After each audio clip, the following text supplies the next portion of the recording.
So here I am just trying to adjust everything to be sure that the audio is properly working. So just waiting for a couple minutes more.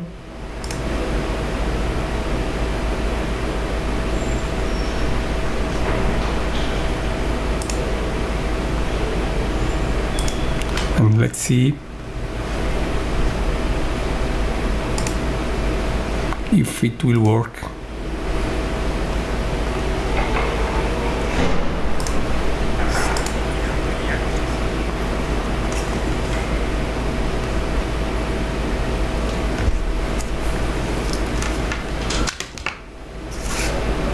And yes, I think that all is running just fine.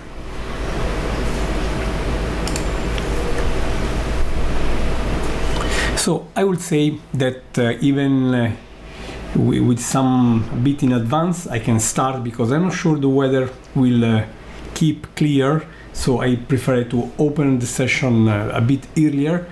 In the worst case, people joining later will find the recorded version anyway. So friends, I'm just checking, be sure that we are ready to start. So good evening, ladies and gentlemen, Gianluca Masi speaking from the Virtual Telescope Project, and I'm very pleased to be here tonight to celebrate Asteroid Day 2019. Actually, it's 5th anniversary, so it is a very special year to run Asteroid Day. I must say that I am just back from Luxembourg, where we're with all the great people of Asteroid Day there. We had a wonderful live, the 3rd live edition in Luxembourg, and it was amazing with so many great hosts, with many great guests, and a lot of people, incredible people, astronauts, scientists, astrophysicists, rock stars, and many people just talking about asteroids, what they are, what they could do for us in a good and in a bad way, and why it is well rewarding studying them. And I can say that being in Luxembourg every year is such a great experience, every time a greatest one. I could not believe, after the immense success Asteroid Day Live had in the first 2 editions, that it could be done even better. And well, this happened. And the people behind the Asteroid Day Live organization are truly great, and I want just to thank a couple of them, very good friends of mine, Greg Richters and Dani Karemi, for the amazing work they've been doing, and also all the people supporting them, like Benelin, a good friend of mine that I'm very happy to thank from here as well. I just was back in Rome earlier in the afternoon, and it was a bit sad to leave Asteroid Day Live and leave Luxembourg, because when great things happens, you know, when you experience something very beautiful, it is sad to say bye and see you next year. Anyway, we are here celebrating Asteroid Day again. Actually, it is after midnight in Rome, where I'm based, so in principle Asteroid Day should have finished, but we are running all around the globe, and you know, the place you go, the time you find, so it's great to be here. And after all, asteroids are so wonderful, a wonderful topic, which is so interesting that we can celebrate it every year. Asteroid Day is just a focus on this, but we have to think about asteroids continuously to improve our knowledge, to understand the resource they represent, and how, in case we can handle, should this happen sometimes, the risk of an impact. Anyway, here we are just to observe a few of them, and I will tell some things about asteroids. But before all, I just want to show you what is happening with our telescope, because I think that you can really enjoy the live observations. Here it is. Our old friends should recognize this is the control panel of our telescope, and this way, of course, you can easily understand where the telescope is pointing, what is happening, and what we are observing, my friends. And now I would like to try to slew to our first target, really, And let me pick a nice asteroid, which will be very funny to see.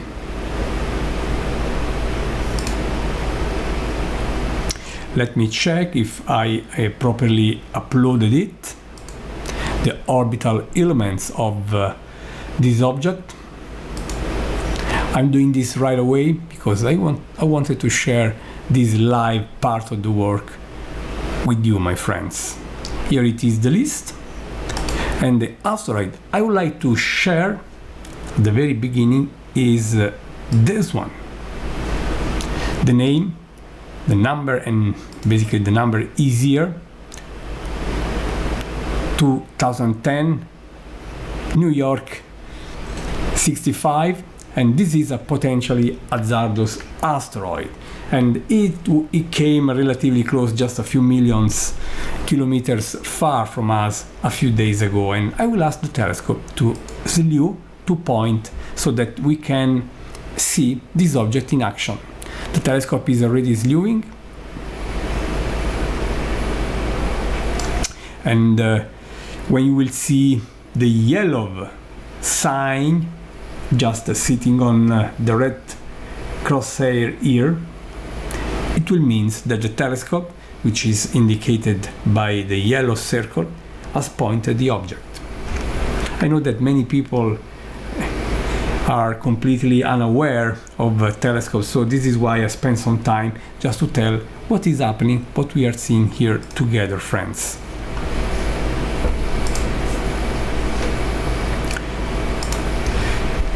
We are almost there. Once there, the telescope will take a first image just to refine the pointing, to be sure that the object we are pointing, this asteroid with such a huge number, 44, 1987, 2010, New York 65, and then I will ask the telescope to track the object and take a longer exposure so that we can hopefully see the asteroid in motion. Let me ask, as I told, the telescope to take a long exposure, a 3-minute long exposure, and at the end we should be able to see the object. But while we are waiting, I want to tell you a bit more about asteroids. What are asteroids? Asteroids actually are a very precious resource for science. They are the most pristine material left around the sun, from where everything, I mean the planets, were formed. I mean, you have to think about the Earth like a big object built by many bricks, many stones, and each stone basically is an asteroid. So by colliding and by just building collision after collision a larger object, the planet Earth was ready to show in the shape we see today, and the same happened to the other planets. So after all, asteroids are a truly important resource if we want to study the very ancient times of the solar system, because we are lucky that those very ancient stones, those bricks, are still out there to be studied, and they remained between Mars and Jupiter mainly because of Jupiter, such a huge massive planet, which made it impossible to the asteroid belt, basically placed between Mars and Jupiter, with many hundreds of thousands of objects, made it impossible for those many objects just to collect in a single object, because the intense gravitational perturbation by Jupiter made it impossible for those many fragments just to collect together to create a single object. And this is why asteroids are important, and the same is also true for comets, which are we have something in common with the asteroids, even if they have a completely different physical manifestation. And for us, they are extremely precious to understand what happened early in the solar system and from where we are coming, basically. And I want to say this every time, because every time an asteroid is approaching, every time we really fear a collision is possible, it is not just a joke by the asteroid. It is just a relic of that ancient mechanism which at those times made possible to many of those asteroids to collide, to find each other in space thanks to gravitation, and actually made possible for planet Earth to build asteroid after asteroid, stone after stone. And this is, I say, something extremely fascinating. That said, let me see if we can switch back to our telescope, because in 10 seconds or so we should have the first image of an asteroid captured live to celebrate Asteroid Days, my friend. And I want also to find some information about this asteroid so that I can share you real details about it. Here we are. And look here. The asteroid is easily to recognize, also thanks to the very advanced and reliable technology of our telescope. What is happening here? We asked the telescope to point this asteroid, okay? But we did more than this. Once the telescope reached the very position in the sky where this potentially hazardous asteroid is placed, we asked the telescope to track the object, because the asteroid, which is pretty close to us, is orbiting around the sun, while the stars you see on the background are incredibly more distant, okay?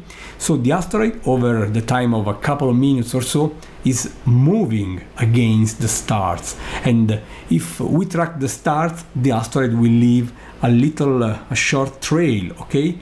And this can make the identification hard, because if the object is faint and you leave it trailing, the little light you have will be spread against the sky background, and the vision could be difficult.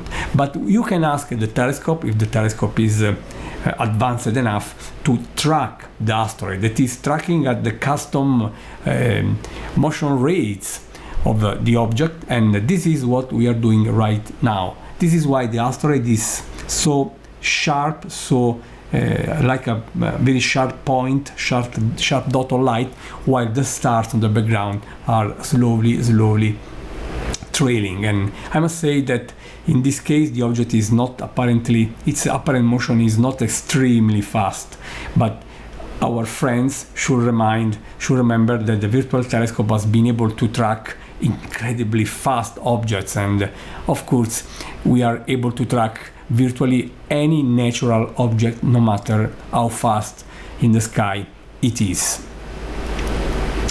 And that said, the telescope is already taking a new image, and I want just to tell a few things about this object, which has been discovered, as the name say, 9 years ago. And this object has a diameter sitting somewhere between 130 meters and 300 meters, and it arrived relatively close to us, as I told you, on 24 of June, when it was 7 times more distance than the moon from us, okay?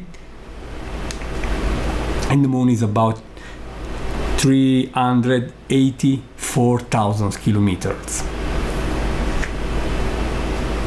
So it was about 2.5 million kilometers from us.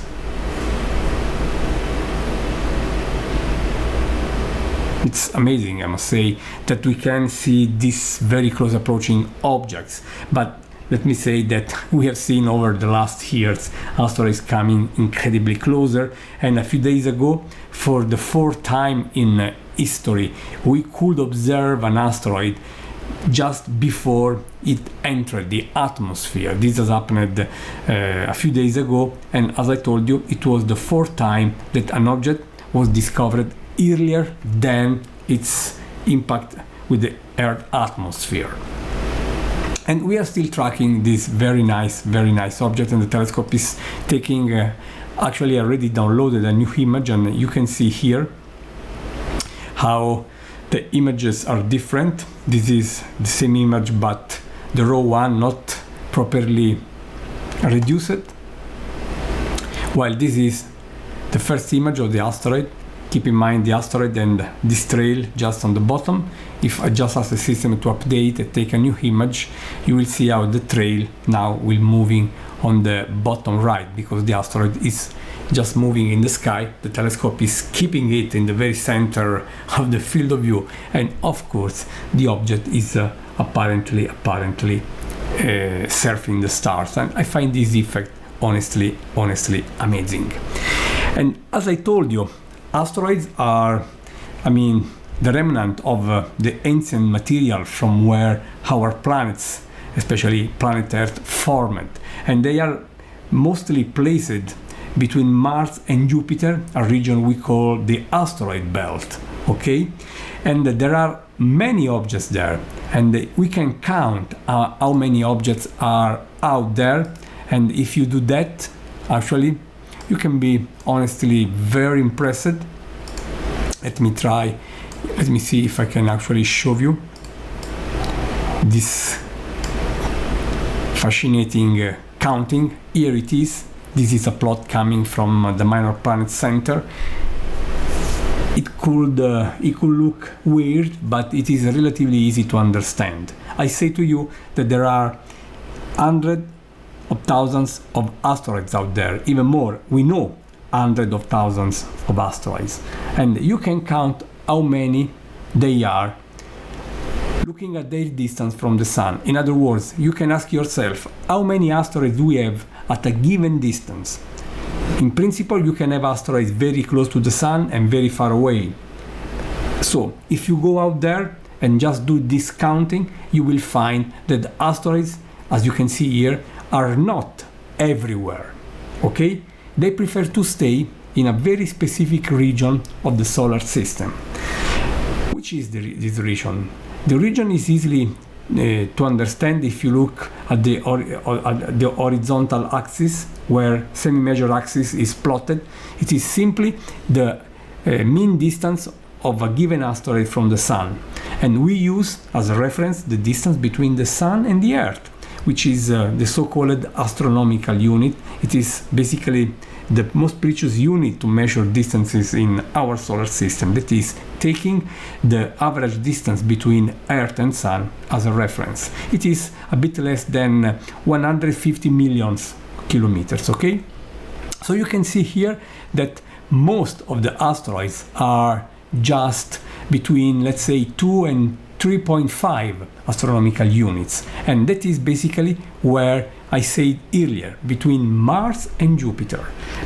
But you can see even asteroids a bit closer than 2 astronomical units, and you can see that there is a minor population, but still present even around the Earth distance, 1 astronomical units. And then you can see also objects which are farthest than 5 astronomical units where Jupiter is. They are placed on the Jupiter orbits at a very special positions, making celestial mechanics a truly fascinating matter, by the way. But let's concentrate here in this stack of objects here, where you have really a lot of them. What I find amazing are these gaps. You can see that while you have really a lot of objects, even tens of thousands of objects, from time to time in this stack you can really find some forbidden regions, okay, like these cuts here. And they are the so-called Kirkwood gaps. After Kirkwood, who first studied this and tried to understand what was happening here. And now we know that if an asteroid is sitting exactly at the distance corresponding to a given gap, its orbit will be in resonance with Jupiter. This way, he would accumulate the perturbation by Jupiter, and it will be pushed away from there. So basically, those distances are not allowed by Jupiter, who over the time will push you away from there. This is why we find a void population. We find just a few asteroids there, because Jupiter is always continuously pushing them away, and from time to time an asteroid can go there, okay, and then Jupiter will take care over a long time to push them away and to free those Kirkwood gaps. And the asteroids which are pushed away from those gaps can be part of the near Earth object population, because you have understood that until an object is between Mars and Jupiter, it is so far away that I will never be worried by it, okay? But when an asteroid is removed from them and placed on a different orbit, that orbit can bring it in the inner solar system, where our planet Earth, is actually moving. And let me go back to the telescope console to show you another intriguing image of this asteroid before pointing a new one and then continuing our storytelling. And this is the object, the potentially hazardous asteroids we are observing. As I told you, this object is 2010 New York 65, as you can hear easily read here. I will say at this point, my friends, I will stop imaging this. We have a few images, we enjoyed it significantly, and then I would like to point the telescope to a new object and see if we can isolate it by its fast motion. And let's try this, which is setting pretty soon. So I ask the telescope to go there right away.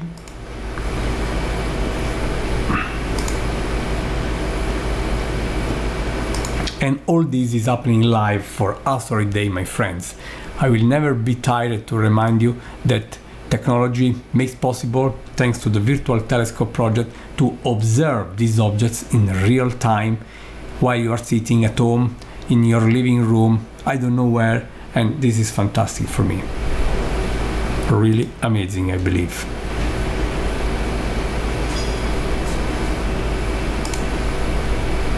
Okay.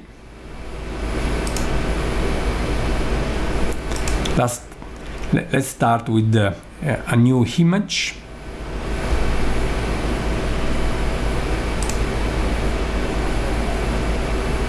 And now I want to show you something I find very interesting. I told you, remind this, that asteroids mostly live in the main belt, okay?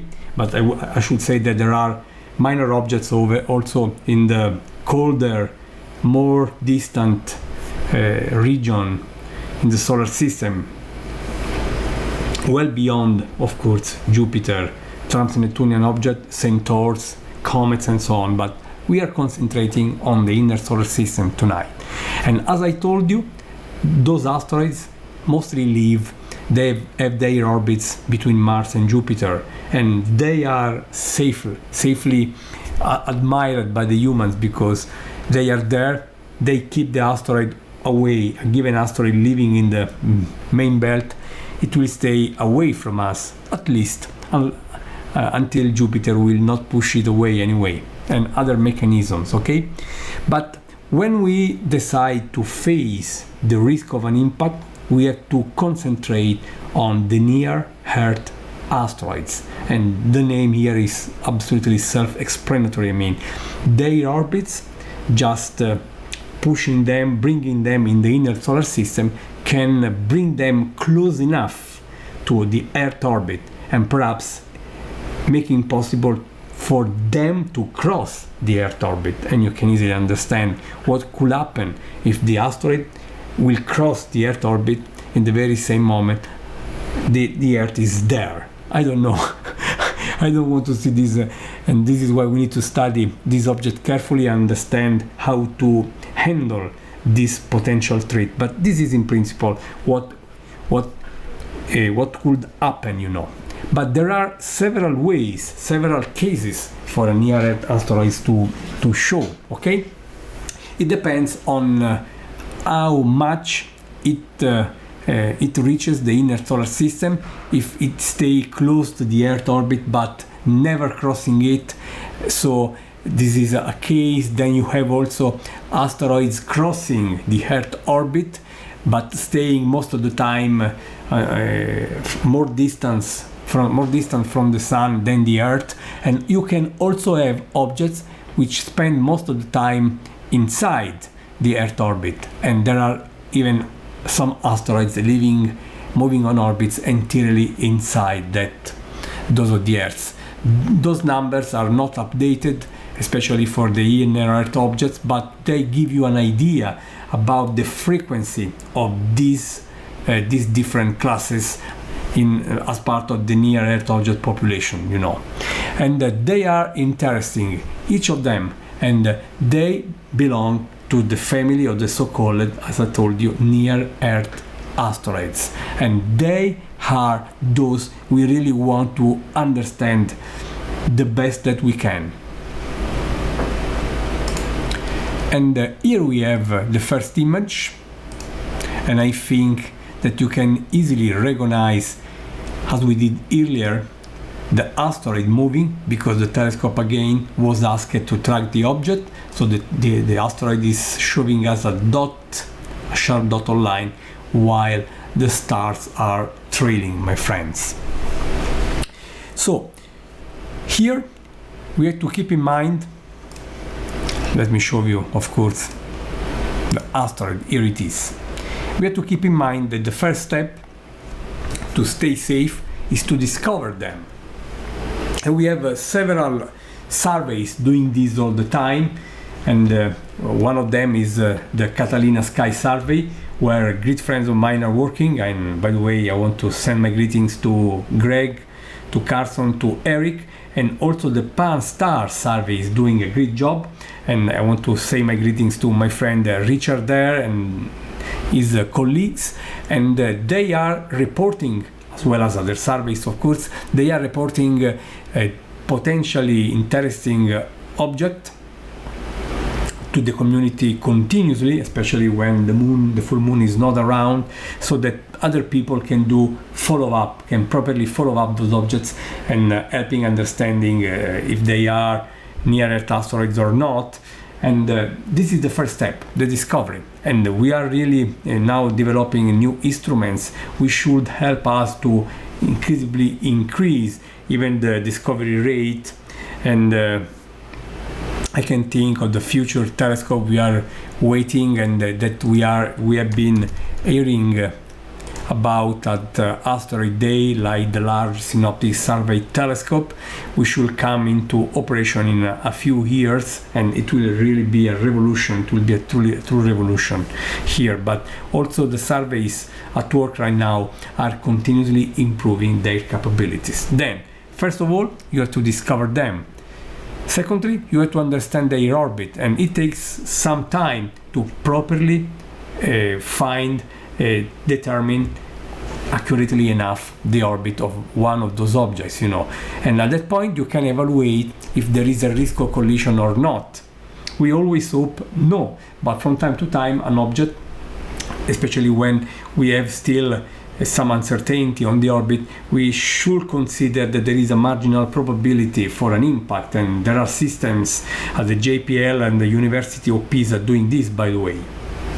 Then when you have a reliable enough orbit, you can do this kind of calculation, evaluate probability of impact, and at some point we will have to face the 100% probability of an impact, and that is perhaps the most complex issue right now, but luckily we are moving pretty fast to find the best approach, because we are very good in discovering asteroids. But we can improve, of course, and we have to improve.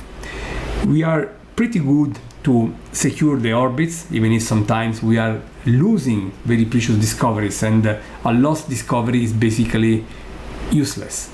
The very problem, in case we will find at some point an asteroid just en route of collision with the Earth, will be to mitigate the impact risk. And likely we have some scientists working on some specific space missions, like the DART NASA mission and the ESA mission, that will experiment the first kinetic effects. It will be the very first attempt, the first kinetic impact technique. They will collide with an asteroid to change its trajectory a bit enough to put it on a new orbit completely safe. And you can breathe how fascinating all this and how important all this is. And this is why we also welcome very important sample return missions like the Hayabusa 2 and for example also the important mission Osiris-Rex. They targeted asteroids Ryugu and Bennu, which looked very similar, by the way, incredible, among hundreds of thousands of asteroids. Mother Nature is always amazing in amazing us, really amazing. And at that point we will be able also to solve the problem, but it is very important to surf the skies, locating as much as possible these objects to properly, quickly evaluate the impact risk, and in case, start just put in action such a space mission like the ones just putting in action the actions like the kinetic impact technique, and we will have a test of this with the DART mission, for example, that should make possible for us to fix the situation.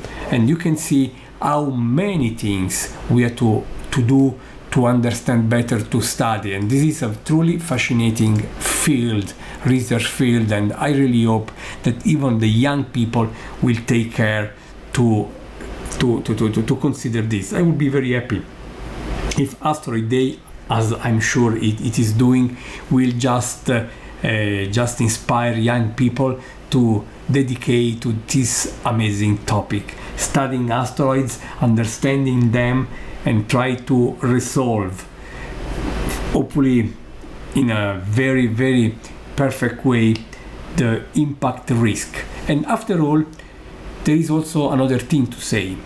While an asteroid, should it collide, should it impact with us, could be a real problem, by the way. Right now,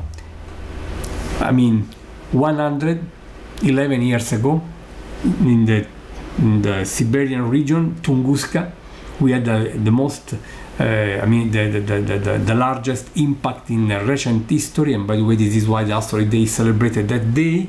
And by the way, the Asteroid Day is a United Nations formal event, just to underline how important it is to do education on this argument, my friends. And I was telling you that the Tunguska event has been the largest event in recent history, and we were just lucky that it happened in such a desolated region with no people there. Otherwise, if that would have happened on a city like Rome, for example, it could be a true disaster. But I was saying this, while we had to work on the bad side of asteroids, we started learning that asteroids could be an excellent resource. And in Luxembourg we talked a lot about this, and there are some companies just developing very special plans, looking at the asteroids as a very lucky gift with very precious resources.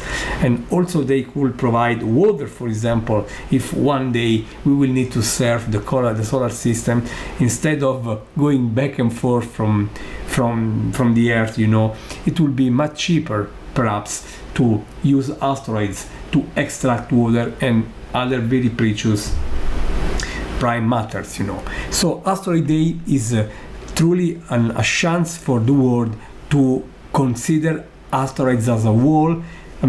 From the scientific point of view, from the engineering point of view, the risky point of view, but also the good point of view, looking at the asteroids as a very precious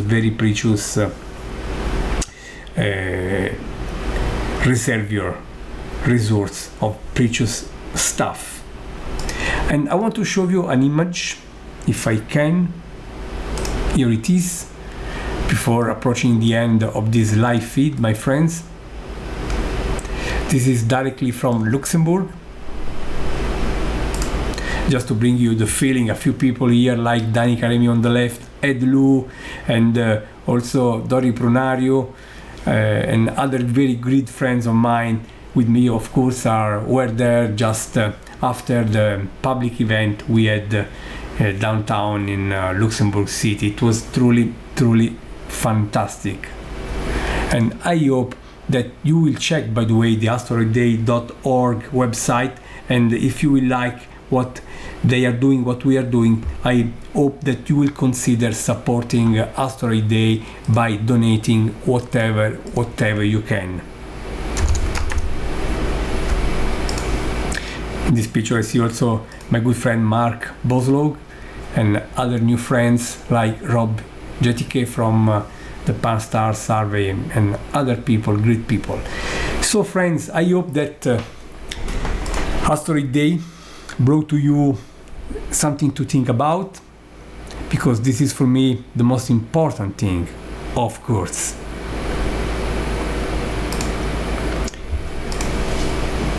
Giving you the inspiration to learn more, to better understand what is moving around our solar system, our sun, in the proximity of the Earth. And over the years,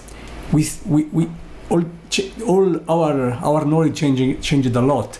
We didn't know that asteroids could be close enough to pose a threat to the Earth. At some point, we understood this, but we started to think what to do to fix this problem.